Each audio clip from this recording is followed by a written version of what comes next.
السلام عليكم ورحمة الله وبركاته. تحية للجميع. آخر واحد يهضر لي في هذه الظاهرة وعلى الحركة هو أنت يا جزائري وإعلامك ودولتك، لأن اللي عنده أكثر من 12 مليون مهجرة وكانوا جميع أنواع ديال الحريق خصو يهزم. وآخر واحد يهضر على الكرامة ويهضر على الجوع هو أنت يا جزائري. وما تحرك فينا ايادي اجنبيه وما يحرك فينا حتى واحد. نحن يحرك فينا الجوع تا وليداتنا برك، يحرك فينا الجوع تا وليداتنا. وما دامنا قاعدين نناضلوا بطرق سلميه انا ما نحبسوش وما راح نحبسو، لانه واحد خرجوا الجوع او ما يحبسش. يا سياده رئيس الجمهوريه ولادنا راهم يجوعوا. أن أنت في الجزائر كتعيش فيها جميع أنواع ديال الاضطهاد، ويكفيك أنك غارق في الطوابير منذ الصباح فاش كتفيق. وقبل الطوابير هو الماء. لقيت عندك الماء إلا مشيتي للطواليت ما عندك باش حاشاك تغسل. واش كاين شي اضطهاد بلا هذا؟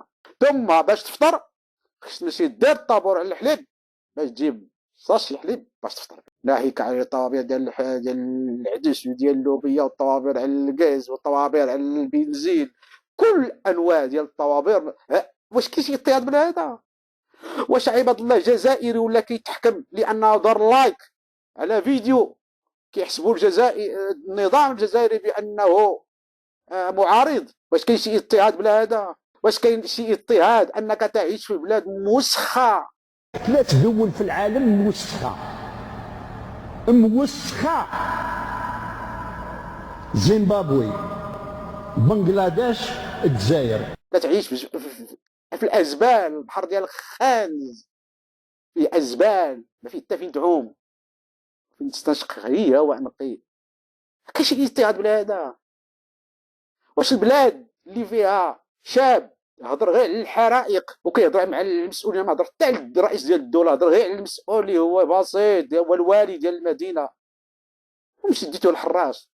واش كان اضطهاد انه طفل دار فيديو ما فيه حتى 30 ثانيه قال لي فيه انا ماني راش راضي هو في الحراش الى يومنا هذا؟ واش كان اضطهاد ان طفل جزائري يصور فيديو على فيضانات في الجزائر والان الى يوم هذا في الحراش؟ عبله القماري هضرت على احوال ديال بلادها وهي في السجن الى يومنا هذا. الجزائري اللي ما يقدرش يحل فمه ويهضر على الاضطهاد وعلى الحريه وعلى حقوق الانسان؟ واش الجزائري اللي ما يقدرش يخرج للشارع يعبر فيه على المطالب ديالو هذا اللي على حقوق الانسان وعلى الاضطهاد؟ واش الجزائري اللي كيدعي انه مع فلسطين ظالمه ومظلومه ما قدرش يخرج ولو خرجه واحده 4 سنين هذه، والناس الفلسطينيين كيطحنوا ما قدرتيش انك تخرج ولو خرجه واحده من اجل انك تعبر على الموقف ديالك؟ كاين واحد النهار طلبت الجمعيات والنقابات، رغم انك من عندك نقابه الاحزاب السياسيه، طلبوا رخصه من الدوله الجزائريه انهم تعطيهم الرخصه يديروا واحد مسيره، بغاو قال لك مليونيه، باش يعني يديروا واحد الموقف داعما للفلسطينيين وخاصه الناس ديال غزه. علاش قال باش جاوبتهم الحكومه الجزائريه؟ قالت لهم سيروا للقاعات، غادي نعطيكم الرخصه ديال القاعات وسدوها وغوتوا وشطحوا ولا رقصوا ولا اللي عجبكم ديروها داخل القاعات. وكيهضر فيها الجزائري على الاضطهاد في المغرب. كيعبروا على الحقوق ديالهم ويعبروا على بكل حريه، اللي كيخرجوا يوميا، عندنا النقابات خارجين يوميا، اللي عنده شي اشكال شي مطالب كيعبروا بكل حريه.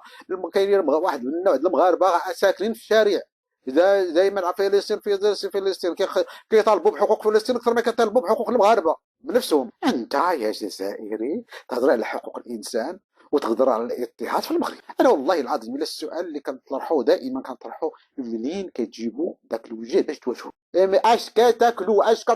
اش كيشربكم هذا النظام العسكري؟ اش كيشربكم عباد الله؟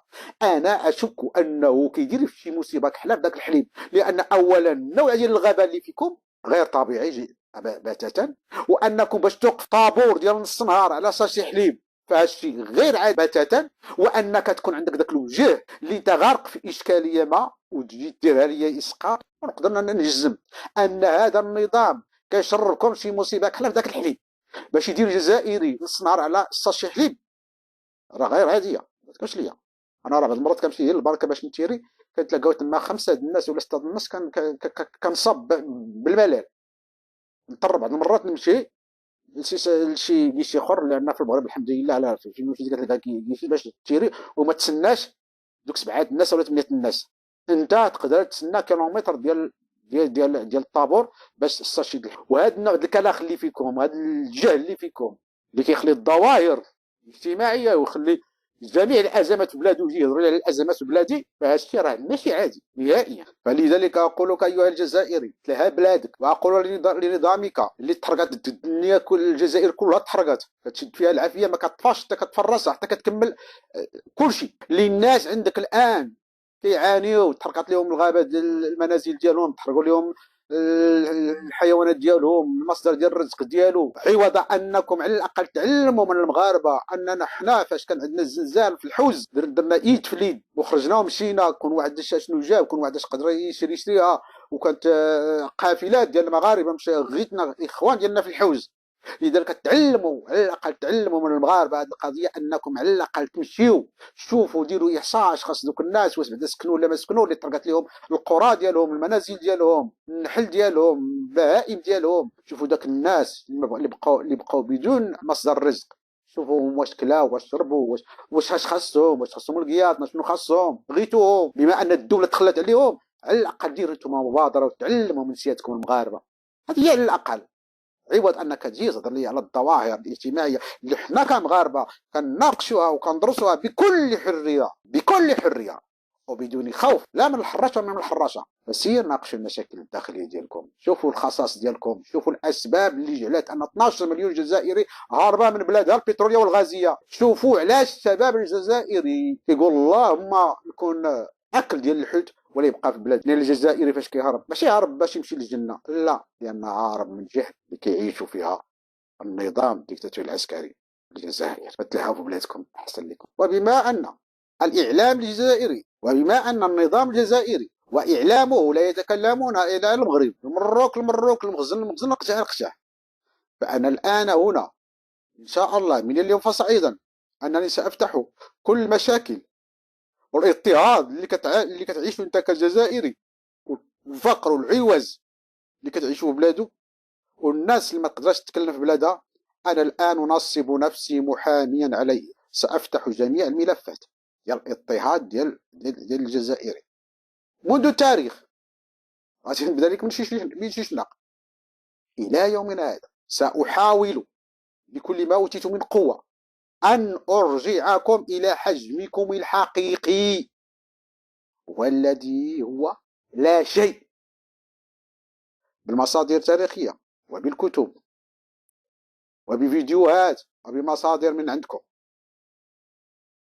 لأن عرض المغربية والسب ديال ملوكنا والتهجم على ملوكنا وعلى ثقافتنا وعلى تاريخنا لن يمر مرور الكرام. فلا أطلب منكم أيها المغاربة إلا أنكم تدعموني بالبارطاج ديال الفيديو وباللايك. تحية لكم المغاربة ديالي، وتبارك الله عليكم. إلى فرصة قادمة، تحياتي لكم.